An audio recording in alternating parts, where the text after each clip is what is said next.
Ngayon, sila'y bihag ng dilim. Walang makakalusot na liwanag dito. Dahil sa aking kuryente, ang bakal na ito ay maging magnet. Ang puwersa ng electromagnetism ay siyang nakulong sa kanila.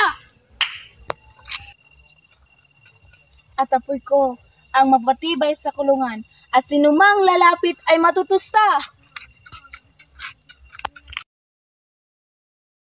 Ngayon, sila'y bitag ng kadiliman.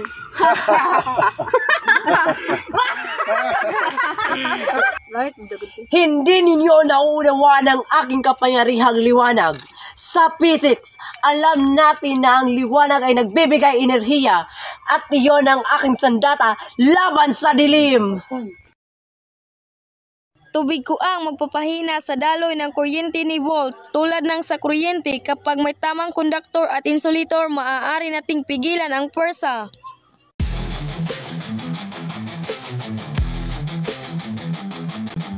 Hangin ko ang mapapakalat ng liwanag at malamig na singaw. Hihina ang apoy ni Lyra, tandaan. Oxygen ang napapalakas ng apoy, ngunit hangin ko'y magpapalito rito.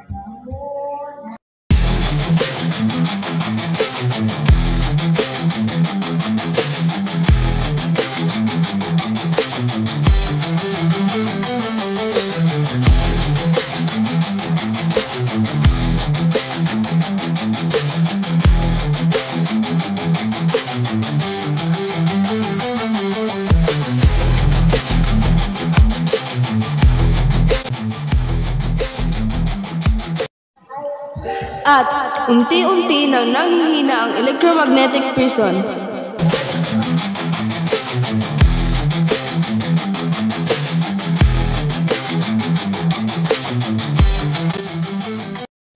Hannah, Ben, Jonah, liwanag ko ang gagabay sa inyo palabas, gaya ng gabay ng enerhiya sa isang electric current. Tubig ko ang harang sa kuryente at magbibigay sa inyo ng proteksyon. Tandaan, tubig na may dalisay na daloy ay kayang pigilan ng spark. Sumunod sa aking hangin, gaya ng electrons na gumagalaw sa kuryente. Gagabayan ko kayo palabas.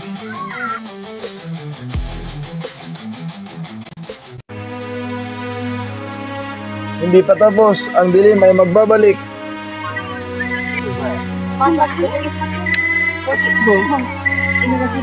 Electromagnetism ay aking armas at muli kayong uhulihin.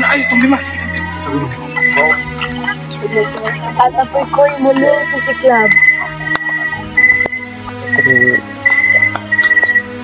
Habang may liwanag, tubig at hangin, hinding-hindi magtatagumpay ang kasamaan.